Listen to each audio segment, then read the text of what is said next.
हाँ चलिए बाबू लोग, हम लोग रेनबो पार्ट 2 पोएट्री सेक्शन में रेनबो पार्ट 2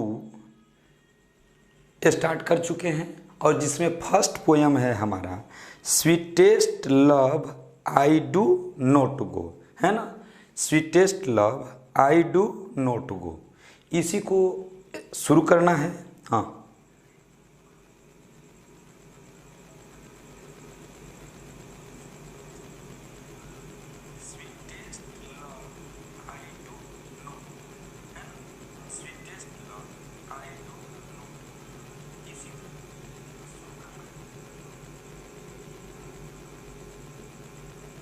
चलिए सब लोग जुड़ते चलिए और हम स्टार्ट करते हैं।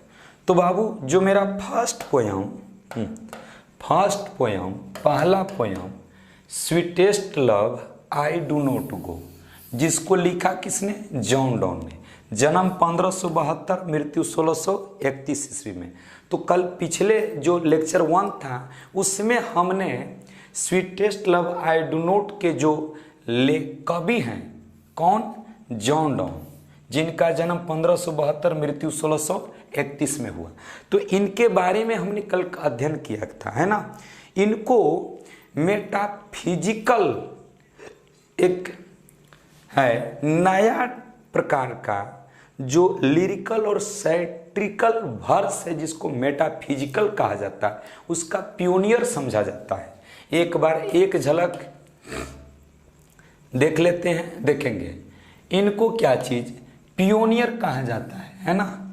क्या चीज? पियोनियर, अग्रदूत, पथ प्रदर्शक, अग्रदूत, पथ प्रदर्शक, नए प्रकार के लिरिकल, गे एसेट्रिकल, व्यंग्यात्मक वर्स कविता के, और उसको कहा जाता है मेटाफिजिकल, है ना। इनका जन्म लंदन में हुआ था, लंदन में एक रोमन ईसाई परिवार में। उस समय की बात है जब लंदन इंग्लैंड में रोमन का विरोध था, है ना। इंग्लैंड एंटी कैथोलिक था। तो उस समय ये इनका जन्म हुआ और इनको इनके धर्म के चलते, ईसाई परिवार के से, तो इनके धर्म के चलते इनको ऑक्सफोर्ड यूनिवर्सिटी से बिना डिग्री लिए बाधित किया जाता था कि तुम यूनिवर्सिटी छोड़ दो, तुम यूनिवर्सिटी छोड़ दो। उसके बाद इन्होंने कानून का अध्ययन किया, धर्म विज्ञान का अध्ययन किया, कानून का अध्ययन किया। उसके बाद ये 2 नैविक अभियान में शामिल हुए और साथ ही साथ ये एक बड़े शक्तिशाली कुलीन व्यक्ति के सेक्रेटरी बन गए। लेकिन इनकी नौकरी जब तब चली गई जब इन्होंने गुप्त रूप से अपने ही संरक्षक के भतीजी से शादी कर लिया, यही ना। तो ये जॉन डॉन की का इंट्रोडक्शन था कल, जो हम लोग पिछले वीडियो में कर चुके थे।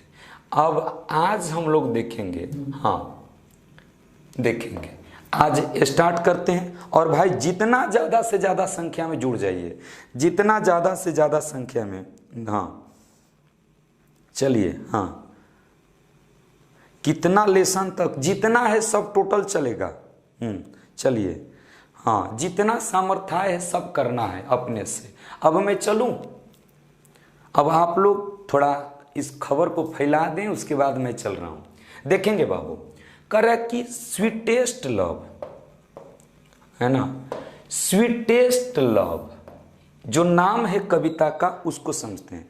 स्वीटेस्ट लव, तो कवि एक महिला है जिसका नाम अने बताया गया है।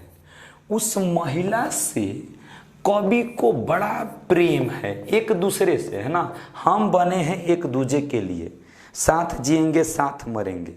तो एक अने नाम की महिला है जो इस कवि की प्रियतमा है, प्रेमिका, यानी जिसको पत्नी कह सकते हैं। मैं बोल रहा हूं कह सकते हैं, है ना, लेकिन इनकी पत्नी थी, ठीक।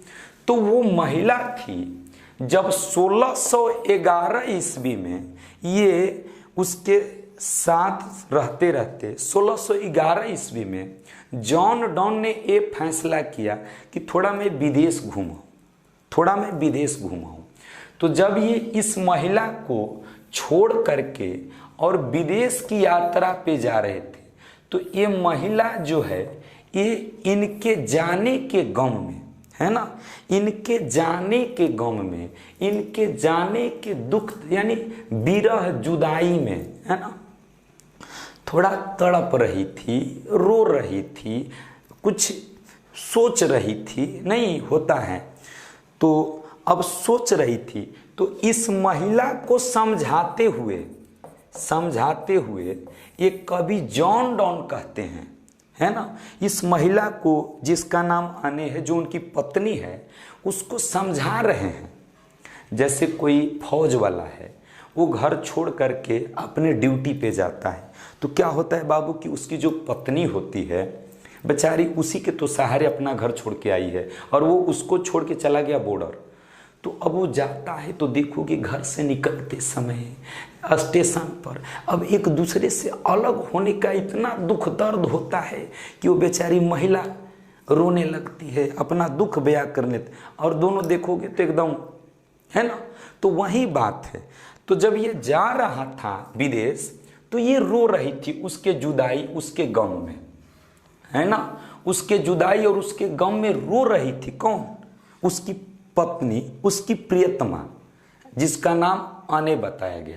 तो आप थोड़ा अनुभव करोगे ना यहाँ, तो यही लगेगा, तेरे को एक गीत याद आएगा कि छोड़ के जा न जाओ पिया, मैंने तुझको ये सब दे दिया, है ना। तो वैसा ही फिगर है।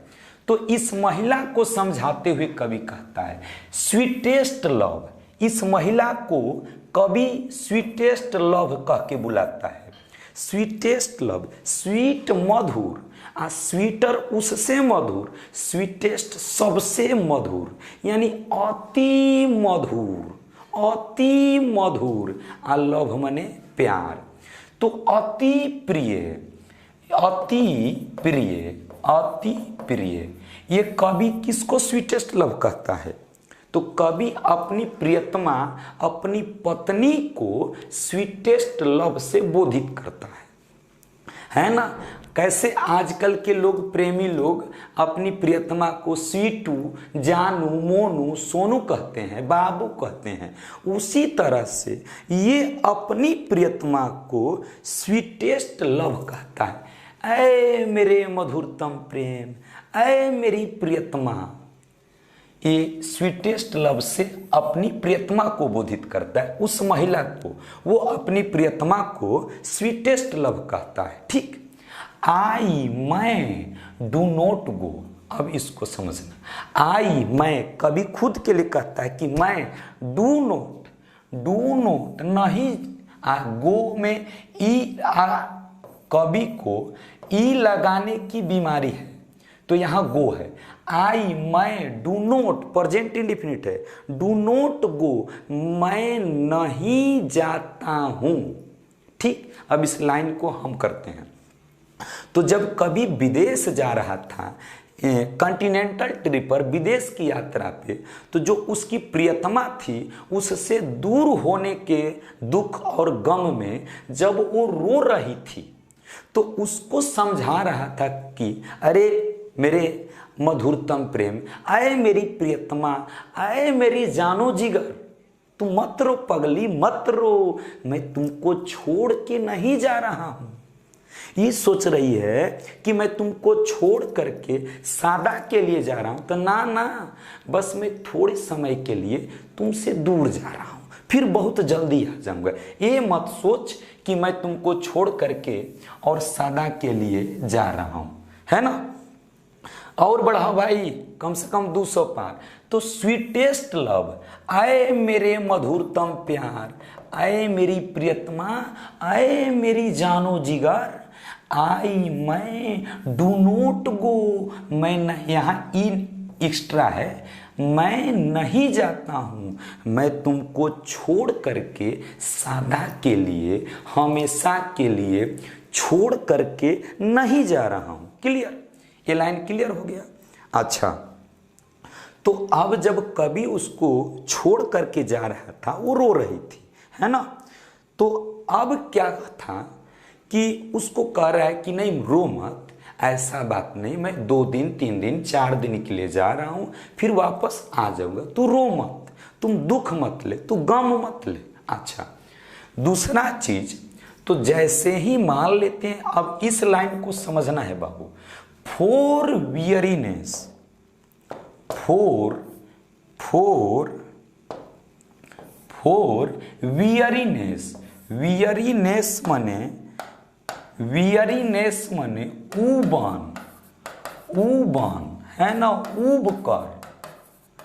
ओफ दी मने तुम्हारे, दी मने तुम्हारे। अब इसको समझते हैं कि फोर वियरीनेस, ऊब कर, ओफ दी तुमसे, तुम्हारे प्यार से ऊब करके मैं तुम्हें छोड़ करके नहीं जा रहा हूं।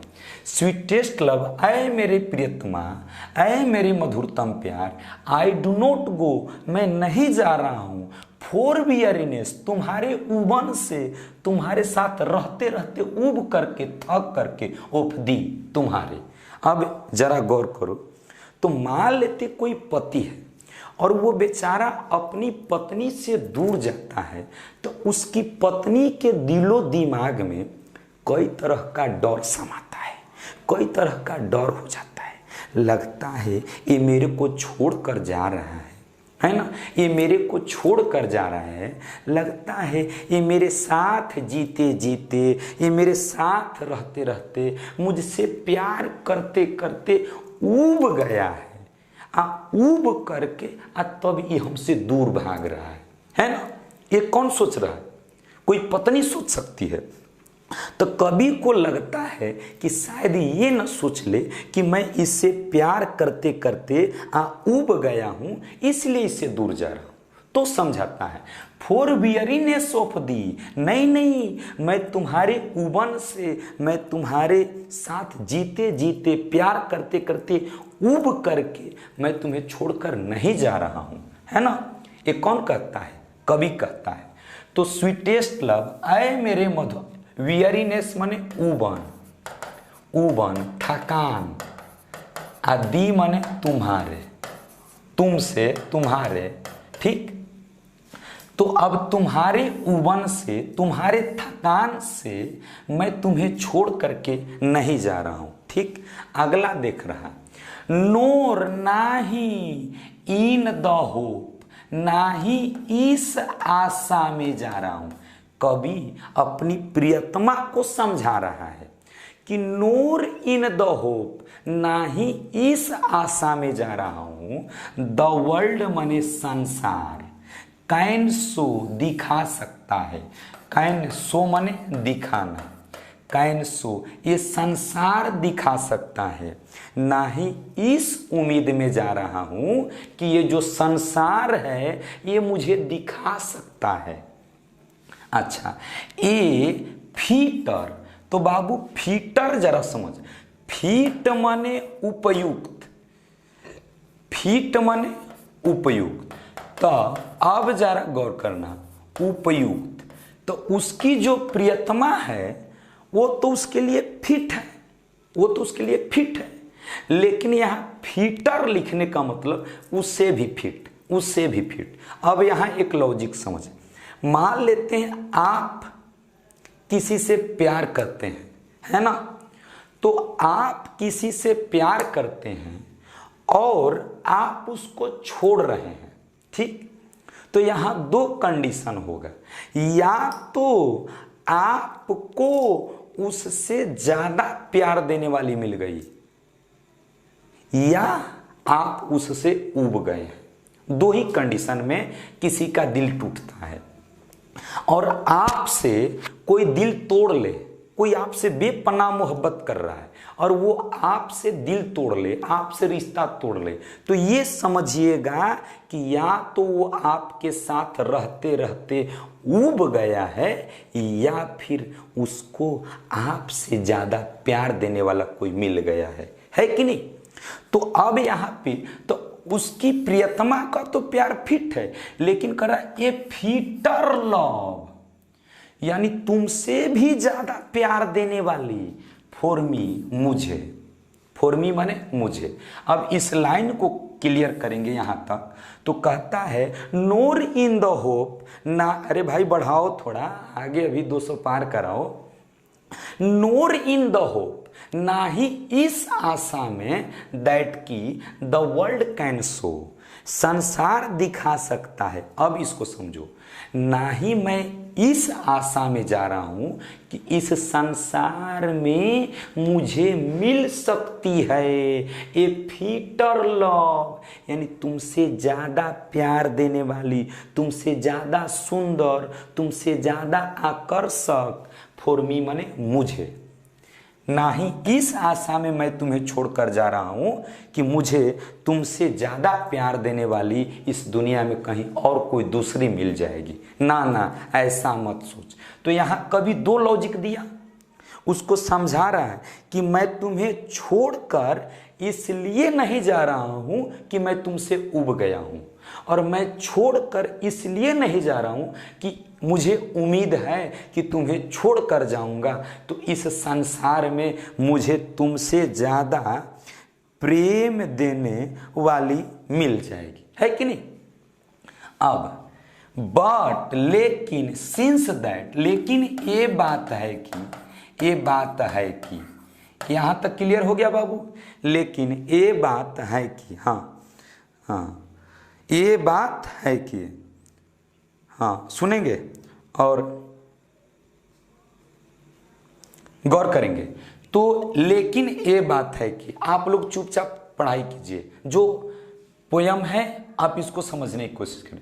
तो कवि कहता है, आए मेरे मधुरतम प्रेम, आए मेरी प्रियतमा, आए मेरे मधुरतम प्रेम, आई डू नॉट गो, मैं नहीं जाता हूं, मैं तुम्हें छोड़ करके नहीं जाता हूं, इसलिए वियरीनेस ऑफ दी, कि मैं तुमसे प्रेम करते करते उब गया हूं, मैं तुमसे प्रेम करते करते थक गया हूं, इसलिए मैं तुम्हें छोड़ करके नहीं जा रहा हूं। एक चीज, नोर इन द होप, ना ही इस आशा में, द वर्ल्ड कैन शो, कि ये संसार दिखा सकता है, इस संसार में मिल सकता है ये फीटर लव, तुमसे ज्यादा, फीट नहीं फीटर यानी उससे भी ऊपर, फीटर लव, ज्यादा प्यार देने वाला, फॉर मी माने मुझे।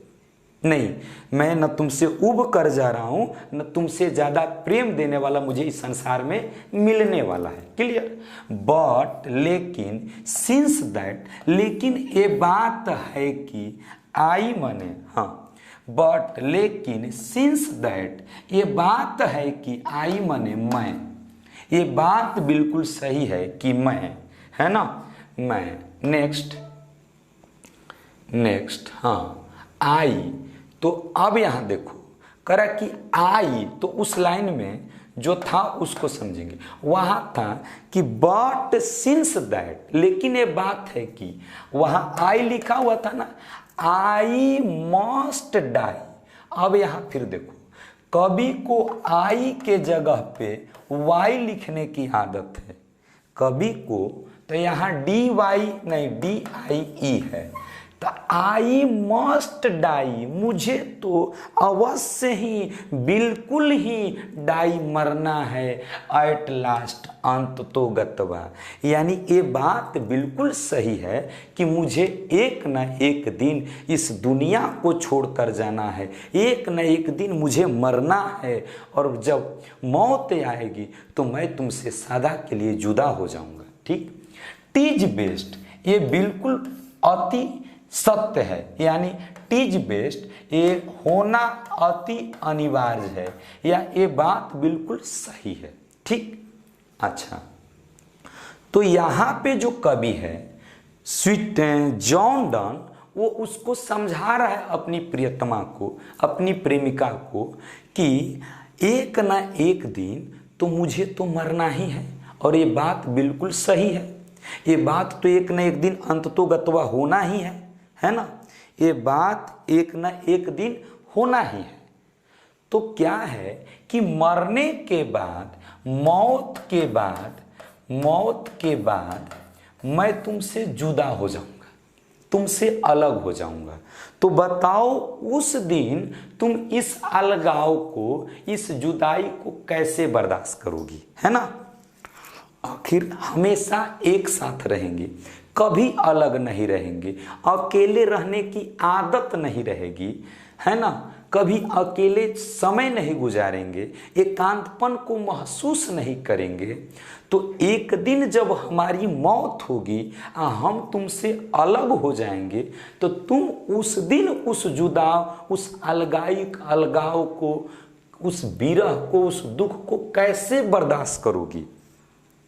तो वही समझाता है कवि कि एक काम करते हम कि थोड़ा थोड़ा 2 दिन 4 दिन दूर रह करके एक दूसरे से अलग रहने, एक दूसरे से अलग जीने, एकांत में जीने का आदत डाल देते हैं। क्यों? ताकि आज अकेले जीने का आदत डाले रहेंगे ना, तो जब मौत होगी और सदा के लिए बिछड़ना होगा तो वो दुख, वो गम थोड़ा कम लगेगा, या अकेले जीने की ताकत मिलेगी। तो आज उसका रिहर्सल किए रहेंगे तब तो वही कह रहा है कि आई मस्ट डाई, DI है, एट लास्ट टीज बेस्ट। ये बात बिल्कुल अवश्य ही है, ये बात बिल्कुल सही है कि मुझे एक न एक दिन अवश्य ही मरना है, एक न एक दिन अवश्य ही मरना है, और मैं तुम्हें छोड़ करके सदा के लिए चल जाऊंगा। क्लियर? मैं तुम्हें छोड़ कर के लिए, हाँ, नहीं, बस आप लोग इसका हिंदी समझते रहो ताकि ये लाइन आ जाए परीक्षा में तो लिख सको, ठीक, एक्सप्लेन कर सको। और ये इसलिए फिगर में क्या नजर आ रहा है, ये आपके बुक में है, ये वो महिला है, ये कवि है, ये उनकी प्रियतमा है और ये कवि है ना। हाँ, चलेंगे, देखेंगे अब नेक्स्ट। अरे बाबू ये अभी 150 पे पहुंचा है। हाँ चलिए, हाँ नेक्स्ट चलते हैं। कहाँ थे मैं? हाँ, तो एक न एक दिन तो अवश्य ही मरना है और मैं अलग हो जाऊंगा। नेक्स्ट बाबू देखो, आप लोग एक बात दिमाग में रखना कि ये पोएट्री है, ठीक। अब ये पोएट्री होता क्या है इसको समझना। पोएट्री जो है वो होता क्या है, POETRY। तो बाबू पोएट्री का डिफिनीशन बहुत साहित्यकार ने अपने अपने हिसाब से, हाँ, बहुत साहित्यकार ने अपने अपने हिसाब से दिया है, लेकिन पोएट्री का सही डिफिनीशन मैं बता रहा हूं। हाँ, पोएट्री का, हाँ, कभी कहाँ जा रहा है, विदेश यात्रा पे बाबू, कॉन्टिनेंटल ट्रिप, उसको जर्मनी से बोधित किया, जर्मनी की चर्चा है। गौर करना, हाँ, गौर करेंगे बाबू कि पोएट्री क्या है। तो पोएट्री का अगर डिफिनीशन दिखा जाए तो बहुत लंबा चौड़ा है, एक शब्द में निपटा देंगे पोएट्री को। गौर कर, पोएट्री क्या होता है। एक फिल्म आई थी पीके ना, तो उस पीके फिल्म में जब उस पीके ने जग्गू से पूछा कि ये पोएट्री क्या होता है, ये पोएट्री क्या होता है, तो उसने कहा कि कम शब्दों में ज्यादा बात बोलना। अब समझना कि ये पोएट्री क्या होता है। तो कम शब्दों में ढेर बात बता देना ही पोएट्री है, कम शब्दों में बहुत ढेर बात बता देना ही पोएट्री है ना। पीके फिल्म में बोला था, है ना। तो अब गौर करो, तो इस पोएट्री में शब्द कम रहेंगे लेकिन बात बड़ी रहेगा, कम शब्दों में ज्यादा बात। अब देखेंगे नेक्स्ट। तो कह रहा है कवि कि एक ना एक दिन तो मैं अवश्य ही मर जाऊंगा, इसलिए to use myself. To use, यहाँ यूज माने प्रयोग करना, माई सेल्फ रिफ्लेक्सिव है, यहाँ ई फालतू है, खुद को, स्वयं को। इनजेस्ट माने आनंद या खुशी, इसलिए अपने आप को खुश रखो, आनंदित रखो, मस्त रखो। तो कवि कहता है कि एक न एक दिन तो मैं मर ही जाऊंगा, तुमसे अलग हो ही जाऊंगा, इसलिए तुम अपने आप को आनंदित रखो, अपने आप को खुश रखो। तो टू यूज माई सेल्फ, अपने आप को रखने के लिए, इन जेस्ट, आनंद में, खुशी में, है ना। कहा है तो 10 इस प्रकार, 10 इस प्रकार बाई के द्वारा, आ फेंड मने बहाना, बहाना के द्वारा, आ डेथ्स मने मृत्यु, आ टू डाई, डी आई है, डी आई, डाई मने मरना, अर्थात मौत से मरने का बहाना करके। 10 इस प्रकार बाई फेंड, बहाना करके, डेथ्स मृत्यु से, टू डाई मरने का, अर्थात अपने आप को आनंदित रखना, अपने आप को खुश रखो। 10 इस प्रकार बाई फेंड, बहाना करके, डेथ्स टू डाई, मौत से मरने का बहाना करके। अब कवि यहां का समझा रहा है कि तुम उदास मत हो, मैं तुमसे कुछ ही दिनों के लिए दूर जा रहा हूं और तुम इस बात की खुशी मनाओ कि एक न एक दिन तो हमें मरना ही है, मर करके अलग होना ही है। तो काहे नहीं हम मौत से मरने का बहाना ही करके, मौत से मरने के बहाने ही खुश रहें, ताकि एक न एक दिन तो मरना ही है। तो अपने आप को आनंदित रखें, to use myself in jest, अपने आप को आनंदित रखें, अपने आप को खुश रखें। किस प्रकार? तो मौत से मरने का बहाना करके, है ना। अब वो कवि समझा रहा है किसको? अपनी प्रियतमा को, कि मैं तुम्हें छोड़कर इसलिए नहीं जा रहा हूं कि मैं तुमसे उब गया हूं, ना ही इस आशा में जा रहा हूं कि मुझे इस दुनिया में तुमसे ज्यादा प्रेम देने वाली है। नहीं, ऐसा बात नहीं है, बल्कि ये बात है कि मैं अपने आप को आनंदित, मैं अपने आप को खुश रहना चाहता हूं, ताकि एक न एक दिन तो मौत से मरने के बाद तो हम आपसे अलग हो ही जाएंगे। तो वो गम उतना ज़्यादा न हो अगर हम उसका रिहर्सल कर लें, एक दूसरे से अलग रहकर एक दूसरे से अलग जीने का अनुभव कर लें। तो अब गौर करना बाबू, तो नेक्स्ट यहाँ से देखेंगे, अब देखेगा। हाँ, अब कवि अपनी प्रियतमा को समझाता है और कहता है, एग्जाम्पल दे करके कहता है कि यस्टर नाइट, यस्टर कॉल, आ नाइट मने रात। वो कवि समझा रहा है अपनी प्रियतमा को कि अरे पगली मत रो, मैं तुमसे ज्यादा दिन के लिए दूर नहीं जा रहा हूं। अब उसको समझाता है कि यस्टर नाइट, कल की रात, द सन मने सूर्य, द सन मने सूर्य, द सन मने सूर्य, आ वेंट भी टू है, चला गया, हेंस फिर भी।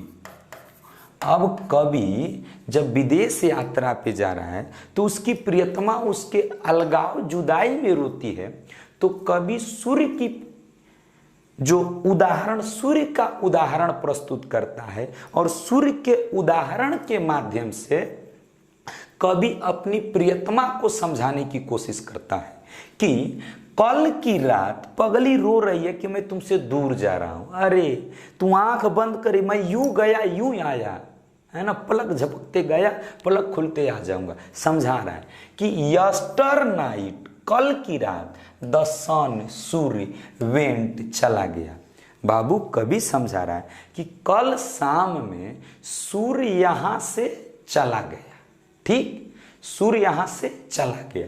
हेंस फिर भी, एंड मने और, एट अभी, इज मने है, आ हेयर मने यहाँ, आ टुडे मने आज, लेकिन फिर भी सूर्य आज यहाँ है। अर्थात कवि समझाता है कि देखो कल शाम को सूर्य यहां से चला गया। ठीक, yesternight the sun went, कल रात में सूर्य यहां से चला गया। एंड इट, और अभी भी, इज हेयर टुडे, और वो आज अभी यहां आ गया। देखो सूर्य ने कितनी रफ्तार से अपनी यात्रा की कि कल शाम को वो गया और वो सुबह फिर लौट आया। समझा रहा है? और तुम रो रही हो कि कल शाम को वो यहां से गया और आज वो लौट आया, आज वो वापस यहां आ गया। आगे, जबकि ही माने तो ही यहां सूर्य के लिए कभी समझा रहा है। ही हैड को हाइड करो। He had no desire, desire माने इच्छा, और नो सेंस, ना ही कोई मतलब, जबकि सूर्य को यहां आने की कोई इच्छा नहीं है और ना ही कोई मतलब है। यहां फिर अब गौर कर, कवि समझा रहा है अपनी प्रियतमा को कि कल रात सूर्य यहां से चला गया और फिर भी आज वो यहां मौजूद हो गया। वो अपनी इतनी ये बड़ी यात्रा को इतना जल्दी करके पुनः आज यहां आ गया, हाजिर हो गया। जबकि कवि कहता है कि ही यहां सूर्य को कहा है, ही हैड नो डिजायर, उसकी कोई इच्छा नहीं थी, कोई उद्देश्य नहीं था, कोई चाहत नहीं था यहां आने का। नो सेंस, ना ही कोई मतलब था, यानी सूर्य को यहां आने की कोई इच्छा नहीं थी, कोई चाहत नहीं था, कोई मतलब नहीं था यहां आने का। फिर भी देखो वो कितना जल्दी अपनी यात्रा पूरी करके कल गया यूं ही और आज चला आया। ठीक, इसलिए मैं भी उसी तरह चलूंगा आगे।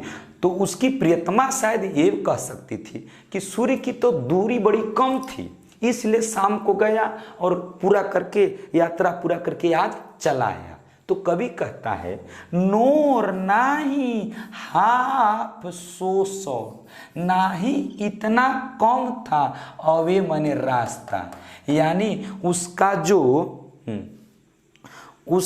जो है ना, हाफ सो शॉर्ट है, उसका जो सफर था इतना कम भी नहीं था। नोर, ना ही करा हाफ सो शॉर्ट, इतना कम, यहाँ कम हो जाएगा, अवे मने रास्ता, यानी वो सूर्य ने जो दूरी तय की वो दूरी कम भी नहीं थी, वो दूरी बहुत काफी थी। फिर भी वो उतनी लंबी दूरी परिक्रमा करके, यात्रा करके और शाम को गया, सुबह आ गया। ठीक, जबकि उसके यहाँ आने का कोई मतलब, कोई उद्देश्य, कोई इच्छा नहीं था, है ना। ना ही उसकी दूरी कम थी, नोर हाफ सो शॉर्ट है, ना ही वो दूरी कम थी। नेक्स्ट अगला चलते हैं। हाँ, अब यहां पे देखना, देन तब, कभी पूरा ले लेते हैं स्टांजा एक ही बेरी। देन तब, फियर, ई लगाने की आदत, फियर माने डरना, नोट माने नहीं, आमी माने मेरे लिए, इसलिए तुम मेरे लिए मत डरो, तुम मेरे लिए मत डरो। ठीक, तुम मेरे लिए मत डरो। अब यहां तक लाइन आ गया तो ऊपर से ले लेता हूं, हाँ नहीं पूरा समझा लेता हूं तभी। तो देन तब, देन तब, देन तब, फियर डरना, डरना, नोट मने नहीं, आमी मने मेरे लिए, मेरे बारे में। तो कवि कहता है कि तुम मेरे लिए, मेरे बारे में सोचकर मत डरो, मेरे बारे में तुम सोच करके मत डरो कि मैं जा रहा हूं तो तुम्हें छोड़ करके उधरे रह जाऊंगा, वापस नहीं आऊंगा। नहीं, मैं जा रहा हूं तो बहुत जल्दी वापस आऊंगा, इस बात से तुम चिंता मत करो। देन फियर नोट मी, इसलिए मेरे लिए तुम डरो मत, मेरे बारे में तुम निगेटिव, नकारात्मक डर भय लेकर के, और तुम डरो मत। आगे कहता है बट बल्कि बिलीव विश्वास करो दैट की आई मने मैं शैल मेक करूँगा, यहाँ करूँगा स्पीडियर मने उससे भी तेज, किससे तेज, सूर्य से भी तेज, यहाँ सूर्य की बात किया है। बट बिलीव दैट बल्कि विश्वास करो कि आई शैल मेक मैं करूँगा स्पीडी माने तेज, स्पीडी का कंपैरेटिव स्पीडियर यानी उससे भी तेज, जर्नी माने यात्रा। अब देख बल्कि तुम इस बात का विश्वास करो कि मैं सूर्य से भी ज्यादा तीव्र गति से यात्रा करूंगा। But believe that then fear not me, मेरे बारे में अनाप शनाप सोचकर मत डरो।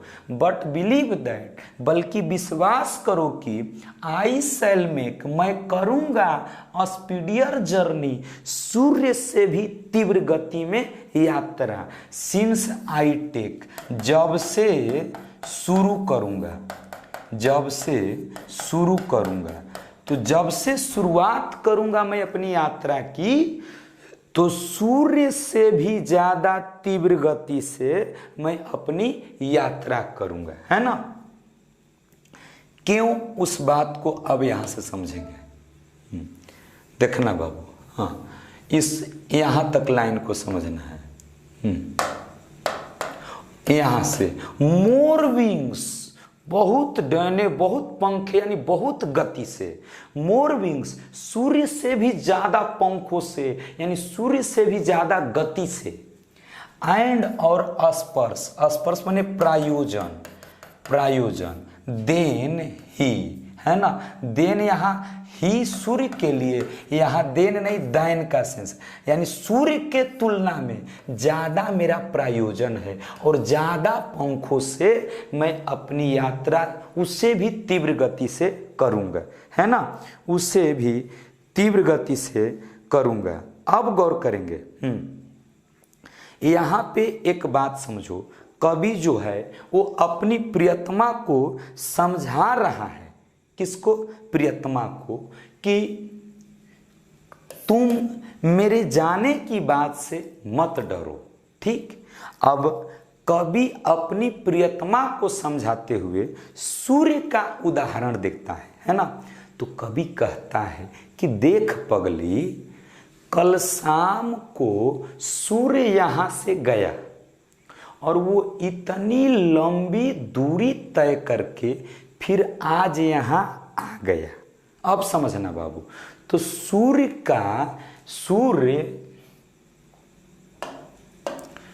हाँ गौर करना, कह रहा है कि जो सूर्य है वो यहां से कल शाम को गया और इस दूरी को तय करके फिर आज यहां आ गया। तो वो यहां आया, आज वो यहां है, तो वो यहां से तो गया, अब फिर सुबह होते यहाँ चला आया और इतनी बड़ी लंबी यात्रा किया। तो बता, न तो उसकी यहाँ प्रेमिका है, न तो उसको कोई जोह रहा है, न तो उसको यहाँ आने का कोई उद्देश्य है कि नहीं, फिर भी आ गया। अब देख, मैं जा रहा हूं तो मैं तो तुमको यहाँ से छोड़ करके जा रहा हूं। तो अब बता, जब सूर्य की प्रेमिका यहाँ इंतजार नहीं कर रही है, सूर्य की कोई पत्नी नहीं है, सूर्य को कोई चाहने वाला नहीं है, फिर भी वो यूं गया यूं आ गया। अब बता, तो मैं तो अपना सिर्फ शरीर लेके जा रहा हूं। अरे प्राणवा तो यही ना छोड़ दिए हैं रे, हाँ। तो सोच, मैं कितना जल्दी आऊंगा। क्यों? क्योंकि मेरे यहाँ आने का उद्देश्य है कि मेरी प्रियतमा मेरा इंतजार कर रही है, मेरे यहाँ आने का मतलब है क्योंकि मेरी प्रेमिका स्वीटेस्ट लव जानू मोनू सोना मोरा इंतजार कर रही है, मेरे लिए तड़प रही है, इसलिए मेरे यहाँ आने का इच्छा है, मेरे यहाँ आने का मतलब है क्योंकि मैं अपनी जान को यहाँ छोड़ करके जा रहा हूँ। तो मैं कितना जल्दी आऊँगा, जबकि सूर्य का कोई यहाँ इंतजार करने वाला नहीं है, फिर भी वो इतना जल्दी आ गया। उसके यहाँ आने का कोई मतलब नहीं, कोई सेंस नहीं, फिर भी आ गया। तो बता, मैं तो तुमको यहाँ छोड़ करके जा रहा हूँ, अपनी जान को, अपनी प्रियतमा को। तो सोच, इसके मतलब कि मैं तो सूर्य से भी ज़्यादा तीव्र गति से यात्रा करूँगा, क्योंकि मेरे यहाँ आने का प्रयोजन है, मुझे अपनी प्रियतमा के पास वापस आना है। तो बता, तो मैं सूर्य से भी ज़्यादा पंखों से, सूर्य से भी ज़्यादा तीव्र गति से अपनी यात्रा करूँगा और तुरंत वो तुम्हारे पास आऊँगा। इसलिए तुम मत डर, बल्कि विश्वास कर, इस बात का भरोसा कर कि मैं सूर्य से भी तीव्र गति से यात्रा करके और मैं तेरे पास बहुत जल्दी यूं गया यूं आ जाऊँगा, इसलिए रो मत। ये कौन कह रहा है? कवि। कौन कर रहा है? कवि। मोर विंग्स, काफी पंखों से, एंड अस्पर्श, प्रयोजन है, मेरे यहां आने का उद्देश्य है, दैन ही, किसके तुलना में? सूर्य के तुलना में, सूर्य के तुलना में। अब इस बात को अगर और वेरीफाई करना है कि जल्दी आए और देरी से आए, गौर कर बाबू, गौर करना, गौर करना इस बात को, तब पूरा बैक कर लूंगा। बाबू देखो, इतना आसान भी नहीं है कि अस्पष्ट भी हो जाएगा, लेकिन मेहनत करना चाहिए। देख, एक घर है, ठीक, एक घर है। अब यहां से सूर्य गया, सूर्य गया। अब ये सूर्य को यहां आने का कोई मतलब नहीं है, ठीक, लेकिन एक कवि गया, कवि गया। अब इस कवि का यहां कोई इंतजार कर रहा है, समझा बात को? तो सूर्य का तो यहां कोई इंतजार करने वाला नहीं है, तो ई रजत भजत 2 घंटा में आए। सोच, तो ई तो अब इन्हें ई भी तड़प रहा है, इन्हें ई भी तड़प रहा है ना, दोनों अलगाव में। तो सोच जी, ई कितना जल्दी आई, बता, ई कितना जल्दी आई। नहीं समझा? तो अब समझ, घरे से 2 गो गाय है, आ घरे चारा उरा खिला के आ जंगल दौड़ा दे, ठीक। आ एगो गाय है जौना के घरे बच्चा नहीं खे, आ एगो गाय है जौना के घरे बच्चा बा, बच्चा घरे रख दे। समझना सूर्य और कवि की बात। तो जो गाय बिना बच्चा वाली है, उसका बच्चा घरे नहीं है, बिना बच्चा के है, तो वो गई है, तो वो जंगल में मदमस्त चरेगी, खाएगी, पिएगी, पेट भरेगा, शाम को रजत भजत आएगी नहीं। लेकिन जवन गैया का घरवा बच्चा है, वो बता 10 बजे दौड़ाएगा, उधर से चिल्लाते रंभाते एकदम दौड़े दौड़े बच्चे के पास आ जाएगी। आया समझ में? तो सूर्य है जो बिना बछड़ा वाला गाय है, और कवि बछड़ा वाला गाय नहीं होता है। कितना आदमी बना शादी वोदी नहीं खे भाई, तू केनियो ढंग लाइल बना, चलो घरे जाइब ना। लेकिन अगर शादी शुदा वाला बना, 1-2 गो डाउनलोड हो गई बना सन, तो वो आदमी अरे जल्दी चलो घरे, घरे पता नहीं कैसे होगा, बीवी बाल बच्चा कैसे होगा। आज जिसका नहीं है, जहें सांस तहें भी, हाँ, वह बात कवि और सूर्य में चल रहा है।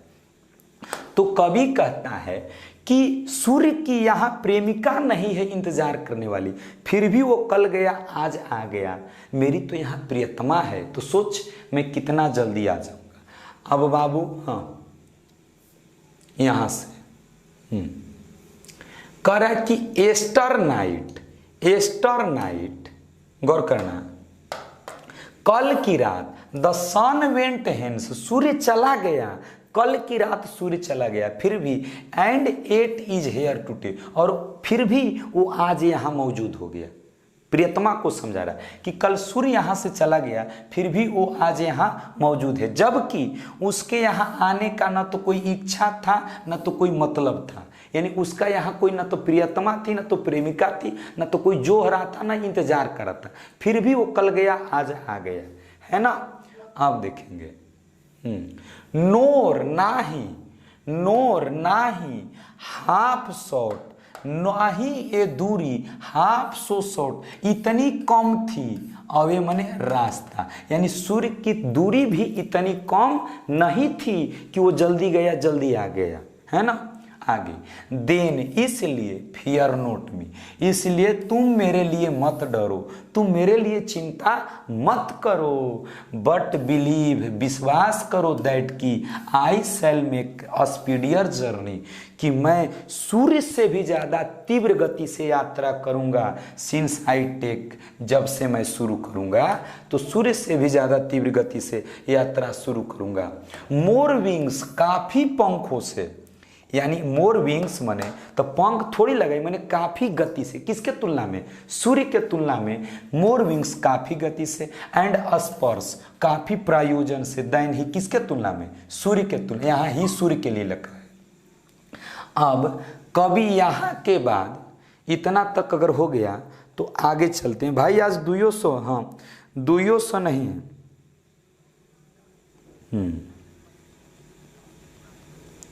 सन जो है वो SUNNE कभी लिखा है, ये सन के लिए लिखा गया है, ये सन सही है, ये कवि का स्टाइल है, सही है। हाँ चलिए आगे अब चलते हैं। देखो बाबू अब अगला यहाँ कितना टाइम है, 10 मिनट में जितना होगा कल तक ख़त्म कर लेंगे, उसके बाद आपको PDF मौजूद हो जाएगा, तो समरी करेंगे, ऑब्जेक्टिव करेंगे, 4 नंबर का एक्सप्लेन द लाइन्स है वो करेंगे, तब ना अगली कविता में जाएंगे। जब करने लगे तो विधिवत करेंगे। बस आप एक बार हाँ देखेंगे, कह रहा है कि ओ हाउ कैसा, फीबल माने दुर्बल या कमजोर, इज है, मैंस यहाँ अपस्टोफी का सेंस है, मैंस मनुष्य का, पावर माने ताकत। अब सुनो, मनुष्य की ताकत, मनुष्य की शक्ति कितनी दुर्बल है, कितनी कमजोर है, मनुष्य की ताकत, मनुष्य की शक्ति कितनी दुर्बल है, कितनी कमजोर है, यानी मनुष्य जो है वो कितना दुर्बल प्राणी है, कितना कमजोर प्राणी है।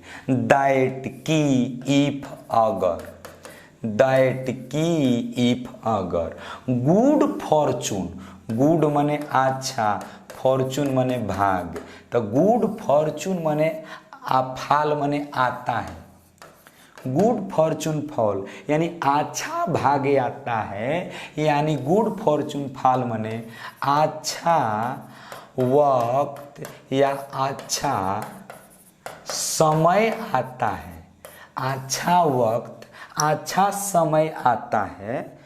तो क्या होता है, दैट की यदि इफ अगर गुड फॉर्चून फॉल्स, अगर अच्छा दिन आता है, अच्छा समय आता है, खुशी के दिन आते हैं, खुशी के समय आते हैं, है ना। कैन नोट ऐड, ऐड माने जोड़ना, कैन नोट ऐड नहीं जोड़ सकता है, नहीं जोड़ सकता है, अनदर आर यानी अन्य, अन्य घंटा माने समय हो जाएगा, उसमें अपनी तरफ से कोई और समय नहीं जोड़ सकता है। मनुष्य की ताकत, मनुष्य की शक्ति इतनी दुर्बल, इतनी कमजोर है कि अगर खुशी के दिन आए, सुख के दिन आए, खुशी के दिन आए, अच्छे दिन आए, तो वो अच्छे दिन को, खुशी के समय को, सुख के समय को वो अपनी ताकत से नहीं बढ़ा सकता है, अपनी ताकत से नहीं बढ़ा सकता है। अब गौर करेंगे, नोर ना ही, ये लोस्ट मने खोया हुआ, हार मने यार रहेगा, हार मने समय, रिकाल वापस लौटा सकता है, लौटा सकता है। गौर करना, ना ही वह इस खुशी के समय, इस सुख के समय को, इस हंसी खुशी के समय को आगे बढ़ा सकता है और ना ही वह बीते हुए खोए हुए समय को वापस ला सकता है, पुनः से ला सकता है। अब इसको समझो। मान लेते हैं किसी के घर दंपति पति पत्नी है, ठीक, तो पति पत्नी है, उनको बड़ी समय तक इंतजार, शादी के हो गए, बाल बच्चे नहीं हैं, ठीक, बाल बच्चे नहीं हो रहे, एकाएक उनके घर में एक बच्चा पैदा हुआ। अब वो बच्चा पैदा हुआ तो गुड फॉर्चून आ गया, गुड फॉर्चून फॉल, अच्छा वक्त आ गया, अच्छा समय, खुशी और सुख के समय आ गया।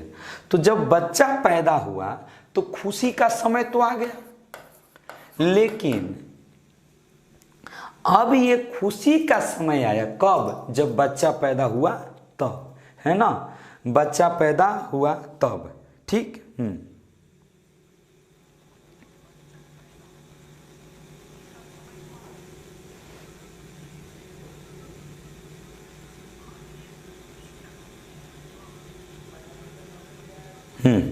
गौर करेंगे तो जब खुशी हुआ, बच्चा पैदा हुआ तो जब खुशी आई, अब ये बच्चा 1 दिन 2 दिन 3 दिन 4 दिन 5 दिन 6 दिन जिंदा रहा, तो 6 दिन तक कितना घर में खुशी, कितना घर में एकदम आनंद, सोहर गवा रहा है, सब खुशी। अब का भइल कि 7वां दिन बबुआ मर गइल। अब बता, तो वो जो 6 दिन था, लड़का 6 दिन जिंदा रहा, तो 6 दिन जितना खुश रहसन, अब वो में 1 दिन और नहीं बढ़ सकेला। खुशी बढ़ा तो खुशी के समय को बढ़ा पाया नहीं। अच्छा, वो 6 दिन जो बीत गया खुशी का, उसको फिर लौटा पाएगा नहीं, नहीं ना। लेकिन वो लड़का 7वां दिन मर गया, तो इसके मरने के दुख को पूरा जीवन तक हम ढो ले जाएंगे, पूरा जीवन तक दुखी मना सकते हैं, लेकिन सुखी नहीं, खुशी नहीं मना सकते हैं। तो पूरा जीवन आप देखोगे ना, तो कोई आदमी है खुशी मना रहा है, ठीक है, ठीक है, शादी विवाह का फंक्शन है, सभी लोग खुश हैं, सभी लोग खुश हैं, सभी लोग खुश हैं। अब तब तक देखोगे, मानते कहीं किसी को बिजली का करंट लग गया, दुल्हवे को, तो जब दुल्हा को करंट लगा, अब उससे आगे खुशी नहीं ना मना सकते, लेकिन उस दुल्हा के मरने का गम उसके परिवार वाले पूरे जीवन तक दुख मना सकते हैं। लेकिन न तो वो खुशी के समय को लौटा सकते हैं, न उस खुशी के समय को आगे बढ़ा सकते हैं। ये कौन कह रहा है? कवि। तो कवि कहता है कि मनुष्य इतना दुर्बल प्राणी है, इतना कमजोर प्राणी है कि अगर उसको खुशी का समय आए तो वो अपनी ताकत से, अपनी चाहत से खुशी के समय को आगे नहीं बढ़ा सकता है, ना ही वो बीते हुए समय को लौटा सकता है। क्लियर?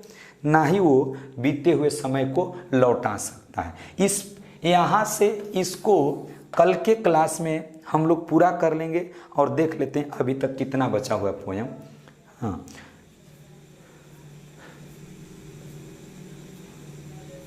अरे चलिए, प्रयास रहेगा कल तक खत्म हो जाए।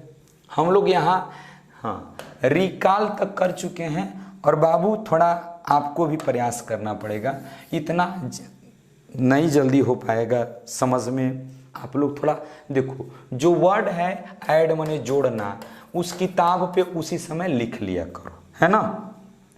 हाँ चलिए,